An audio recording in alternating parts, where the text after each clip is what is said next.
dorong-dorongan karena dia mau pergi kan dari kamar itu. Saya ngelarang, saya dorong dia. Didorong juga terus dia giniin saya, habis itu dia mau keluar. Didorong lagi sayanya. Terus saya ambil pisau. Udah sempat pas keluar itu belum ada dia saya anuin. Pas dia ke arah ujung kamar itu baru saya tusuk di dekat sininya. Apa hubungan kakak sama dia si korban? Pacar?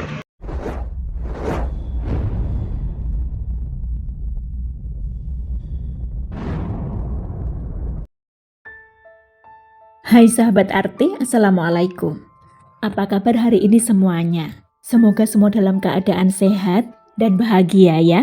Terima kasih yang sudah klik dan nonton video ini.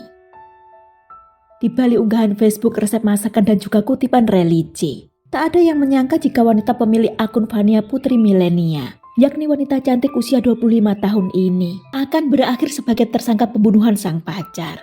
Wanita itu kini sedang menanti vonis pengadilan atas perbuatannya yang telah menikam kekasihnya, Charles Leo Putra, hingga tewas. Apa yang membuat Nia akhirnya tega berbuat sekeji itu? Ini kisahnya. Fania Putri Milenia, atau yang biasa disapa dengan nama panggilan Nia ini, adalah seorang wanita cantik usia 25 tahun yang berasal dari Medan, Sumatera Utara. Nia sudah cukup lama merantau ke kota Batam dan bekerja sebagai seorang pemandu lagu atau ladies companion di sebuah tempat karaoke di kota Batam yang katanya gaji pokok per bulannya itu 2 juta rupiah. Ya mungkin ini belum termasuk tips dari tamu ya. Sosok Nia oleh teman-temannya sebenarnya dikenal sebagai pribadi yang baik, tak pernah terlibat masalah dengan teman. Di Batam, Nia sudah cukup lama tinggal di sebuah kamar kos yang ada di lantai 2 yang beralamat di kawasan Blok 5 Baloi, Kecamatan Lubuk Baja, Kota Batam. Di rumah kos yang total ada 12 kamar tersebut, memang mayoritas penghuninya bekerja sebagai LC atau pemandu lagu. Dan sebagai seseorang yang bekerja di dunia malam, tentu pergaulan mereka ini cukup bebas ya, begitupun dengan Nia. Kira-kira setahun yang lalu, Nia berkenalan dengan seorang pria bernama Charles Leo Putra. Charles ini adalah seorang pria berusia 35 tahun yang sudah beristri. Ia merupakan warga Kecamatan Bengkong, Batam. Saat baru kenal dengan Nia, sebenarnya Charles ini sedang bahagia-bahagianya. Karena belum lama ia dan sang istri yang bernama Ayu Yuwana menyambut kelahiran anak pertama mereka. Kala itu tampak kebahagiaan terpancar dari wajah Charles. Ia pun begitu menikmati momen-momen sebagai seorang ayah. Namun beberapa bulan setelah kelahiran sang anak, rupanya kebiasaan Charles ini kumat, mulai kelayapan lagi ke tempat-tempat hiburan malam atau ke karaoke. Hingga pada suatu hari kenalah ia dengan sosok Fania Putri Milenia alias Nia ini. Beberapa kali ketemu membuat mereka ini semakin akrab juga dekat. Bahkan Charles seolah lupa jika ia sudah beristri dan telah dikaruniai seorang anak. Tak hanya dekat sebagai teman, tapi hubungan itu semakin dalam dan berkembang menjadi hubungan asmara terlarang. Fania alias Nia ini pun tahu jika Charles sudah memiliki istri dan anak, tapi ia tak peduli. Sementara Charles semakin lupa diri, ia mulai jarang pulang, mulai suka main lalu nginep di kosnya Nia.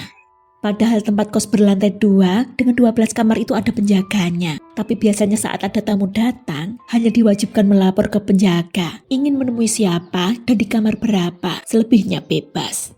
Meskipun si pemilik kos yang beberapa kali melihat Charles sering berada di kamar Fania sudah pernah menegur Charles, tapi peringatan tersebut tak digubris. Charles malah semakin sering datang dan menginap. Sementara itu, di sebuah rumah di Kecamatan Bengkong, Batam, seorang istri bernama Ayu Yuwana yang merupakan istri dari Charles terus merasa resah dengan kelakuan suaminya itu. Charles tak hanya jarang pulang, tapi seolah lupa anak istri, susah dihubungi. Keluarga besar Charles pun menyadari, semenjak kenal dan kepincut dengan Fania sang LC, Charles sudah berubah. Lalai tanggung jawabnya sebagai seorang suami sekaligus ayah. Hubungan cinta terlarang mereka bahkan sudah terang-terangan, baik di sosmed ataupun di dunia nyata. Mereka tak sungkan lagi umbar kemesraan. Charles pun seolah tak lagi memikirkan perasaan istri sahnya. Bahkan pada November 2024, pernah Nia datang ke rumah orang tua Charles yang ada di kawasan Bengkong. Ketika itu Nia dalam keadaan mabuk, datang mencari Charles sambil memegang pisau. Saat ditemui istri Charles, Nia mengancam, kalau saja tak bisa mendapatkannya, kamu juga tidak bisa mendapatkan. Begitu kata Nia tanpa sungkan. Setelahnya hubungan cinta segitiga itu pun tetap terjalin, meskipun belakangan sudah sering diwarnai cekcok. Bahkan pertengkaran antara Charles dengan Nia sering didengar oleh tetangga kos Nia, yang sudah hafal dengan tampang Charles yang diketahui sebagai pacar Nia. Cekcok di antara mereka biasanya karena Nia ini marah-marah, sebab Charles mulai kecanduan judi online. Beberapa kali menurut Nia, kekasihnya itu tak segan memakai uang gaji Nia untuk slot judol. Nia kesal karena uang itu sering tak dikembalikan oleh Charles. Padahal pria itu sebenarnya dari keluarga berada, punya mobil, juga ponsel bagus. Tapi karena ketagihan judol, uang Nia pun kerap diembat. Jangankan morotin, tapi malah tekor.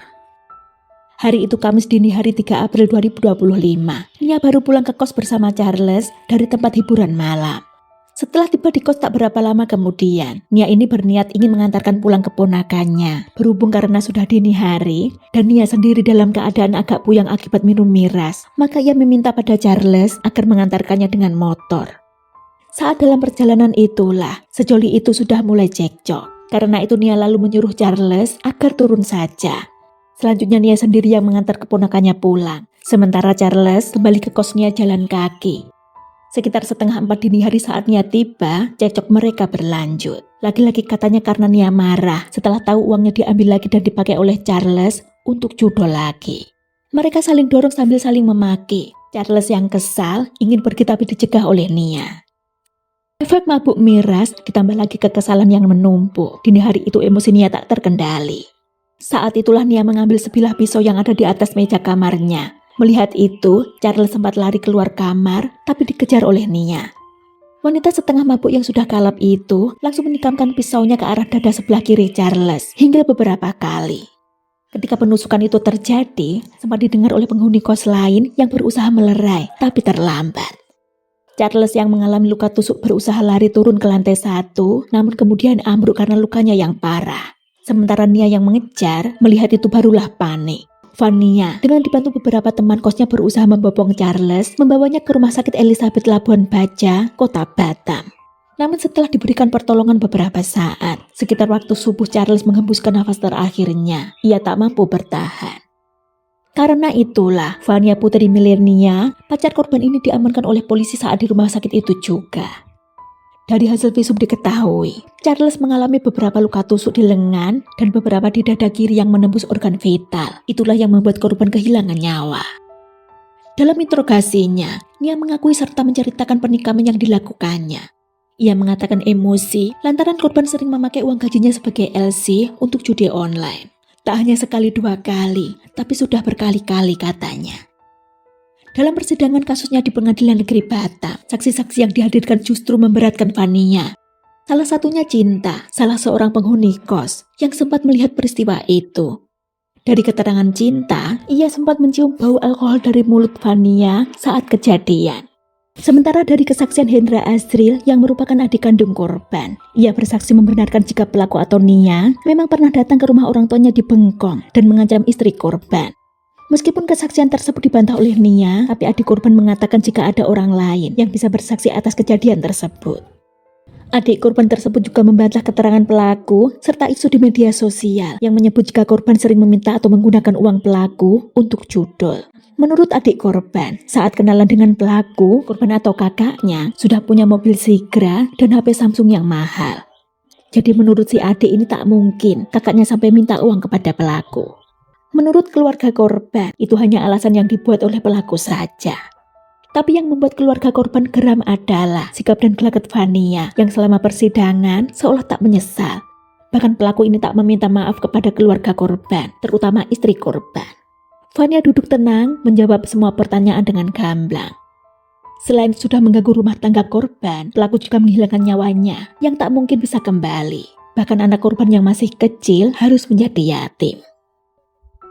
Jaksa penuntut umum menjerat Vania putri milenia yang berprofesi sebagai LC ini dengan pasal 351 ayat 3 KUHP tentang penganiayaan yang mengakibatkan kematian dengan ancaman hukuman maksimal 7 tahun penjara. Tapi sampai saat video ini saya buat belum ada sidang putusan. Jadi sepertinya kasus ini masih mandek, belum ada vonis hukuman. Ingat ya, yang namanya perselingkuhan, apalagi ini selingkuh dari pernikahan sah, cepat atau lambat pasti membawa kehancuran. Semoga kita semua bisa mengambil pembelajarannya. Sekian kisah ini, terima kasih waktunya semua. Wassalamualaikum warahmatullahi wabarakatuh. See you.